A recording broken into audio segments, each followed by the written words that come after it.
Class 12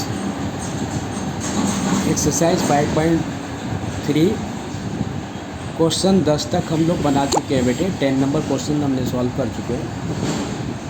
9 number तक 10 number हम solve कर रहे हैं। साथ साथ ट्रिगोनोमेट्रिक फार्मूला याद रखना बहुत ज़रूरी है।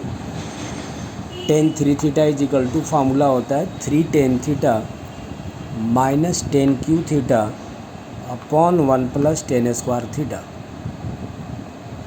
इस क्वेश्चन को देखते हुए अगर हम x is equal to tan theta let करते हैं तो आपका हो जाएगा y is equal to tan inverse 3 tan theta minus tan q theta upon 1 minus 3 tan square theta. इसके जगह पे हम लोग लिख देंगे tan 3 थीटा। तो tan inverse tan 3 theta is equal to होता है 3 थीटा।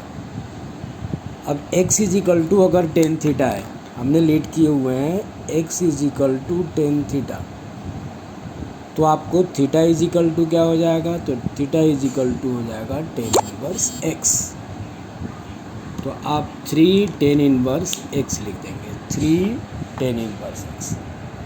अब डिफरेंशिएट करेंगे विथ रिस्पेक्ट टू x, तो divide by D x 3 tan inverse x का डिफरेंशिएट होता है 1/1 plus X square. tan inverse का डिफरेंशिएट होता है 1/1 प्लस एक्स स्क्वायर, तो आप लिख देंगे 1/1 प्लस एक्स स्क्वायर। तो आपका हो जाएगा 3/1 प्लस एक्स स्क्वायर।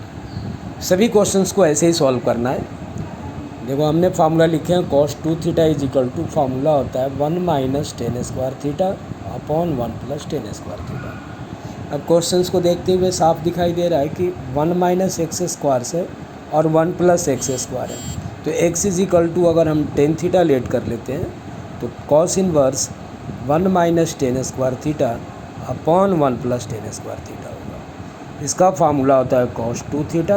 अब cos inverse cos theta is equal to होता है थीटा, तो आपका आ जाएगा 2 थीटा। तो आपका हो जाएगा 2 और थीटा की जगह पे फिर से आप लिखेंगे वही कि थीटा इज इक्वल टू आपका हो जाएगा tan इनवर्स x। तो थीटा इज इक्वल टू आ गया tan इनवर्स x। अब डिफरेंशिएट कर दीजिए विथ रिस्पेक्ट टू x, तो डिवाइड बाई डी एक्स 2 और tan इनवर्स x का डिफरेंशिएट होता है 1/1 प्लस एक्स स्क्वायर। नेक्स्ट है क्वेश्चन सेम है, इसी question y is equal to sine inverse 1 minus X square upon 1 plus X square. इसमें भी cos 2 theta is equal to formula होता है cos 2 theta. cos 2 theta is equal to formula होता है 1 minus tan square upon 1 plus tan square.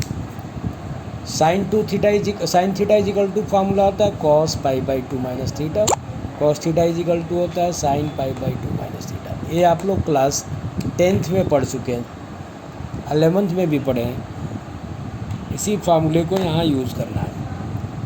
x is equal to आप tan theta let कर लीजिए, तो आपका होगा x is equal to tan theta से y sine inverse 1 minus tan square upon 1 plus tan square. तो आपका हो जाएगा साइन इनवर्स cos 2 थीटा। इसका फार्मूला होता है cos 2 थीटा। अब थोड़ा ध्यान से देखिए, यहाँ साइन है, यहाँ cos है।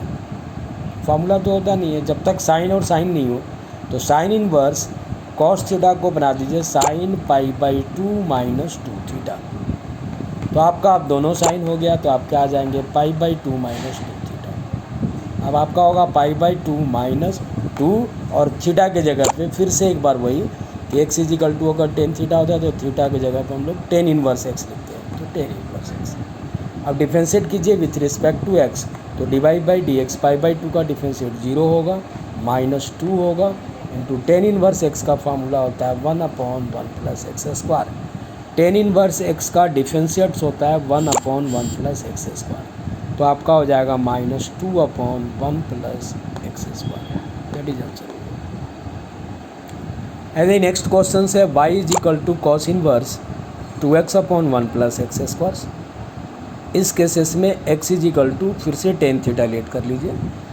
साइन 2 थीटा का फार्मूला होता है 2 tan theta upon 1 plus tan square theta. 2 tan theta upon 1 plus tan square theta sine 2 theta का। तो आप लिखेंगे cos इनवर्स 2x के जगह पे लिखेंगे tan theta upon 1 plus tan square theta. So that is a cos inverse that is equal to sine 2 theta. तो 2 theta, sign यहाँ पे कॉस है, यहाँ पे साइन है, पहले आप इसको कॉस बना लो, तो cos pi by 2 minus 2 theta, pi by 2 minus 2 theta. तो आपका हो जाएगा y is equal to pi by 2 minus 2 theta. So that is a pi by 2 minus 2, और थीटा की जगह पे आप लिखेंगे tan inverse 2 tan inverse x। अब आप डिफरेंशिएट कर देंगे with respect to x, so D Y by D X, pi by 2 का डिफरेंशिएट 0 2, और टेन इनवर्स x का differentiate 1 plus X square, so that is A minus 2/1 plus X square. तो इस type से आपका क्वेश्चंस सॉल्व हो जाएगा। पहले आप फार्मूले को लर्न रखें और रिवीजन ज़रूर करें। आप लोग रिवीजन नहीं कर रहे हो तो देख लो, अभी रिजल्ट बन रहा है, सभी स्कूल से ही रिजल्ट बन रहे हैं। जैसा आपका ऑफलाइन में परफॉर्मेंस होगा उसी के बेस पे आपको नंबर मिलेंगे। अगर आपका परफॉर्मेंस ऑफलाइन में ठीक नहीं है तो आपको नंबर नहीं मिलेंगे। इसलिए ऑफलाइन एग्ज़ाम्स ऑनलाइन से ज़्यादा इम्पॉर्टेंट है जब तक ऑनलाइन एग्ज़ाम हो रहा है, क्योंकि ऑनलाइन का वेटेज जो होता है बेटे कम होता है, क्योंकि ऑनलाइन में आप लोग क्वेश्चंस को देख लेते हैं, उसका सॉल्यूशन ढूंढ लेते हैं आप लोग नेट के ज़रिए, बुक्स के ज़रिए, क्योंकि कोई देखने वाला नहीं होता। तो ऑफलाइन का एग्ज़ाम मेन मीनिंग्स रखता है, और ख़ास करके 12th वाले स्टूडेंट्स को एक बार ध्यान से सुन ले। 12th का जो स्टूडेंट्स हैं उन्हें तैयारी खुद करनी है। आप लोग घर पे बैठ कर के क्या कर रहे हो हमें नहीं पता, हमारा कॉपी बना हुआ होना चाहिए। आप जो भी क्वेश्चंस हम बनाते हैं, मोस्टली हम NCERT सभी बना दे रहे हैं, तो हम जो क्वेश्चंस को बनाते हैं आप उसको कम से कम 2 बार घर पे प्रैक्टिस ज़रूर करें। यदि आप प्रैक्टिस नहीं करेंगे और सोचेंगे कि हमें आता है तो ऑफलाइन में आप बना नहीं पाएंगे। और प्री बोर्ड और हाफ ईयरली का एग्ज़ाम जो होता है वो मीनिंग रखता है। आज के एग्ज़ाम में, आज के रिज़ल्ट बनने में सबसे ज़्यादा इम्पोर्टेंस प्री बोर्ड एग्ज़ाम का है। इसलिए प्लीज़ आप लोग घर पे लर्न रिवीजन ज़रूर करें। Thank you.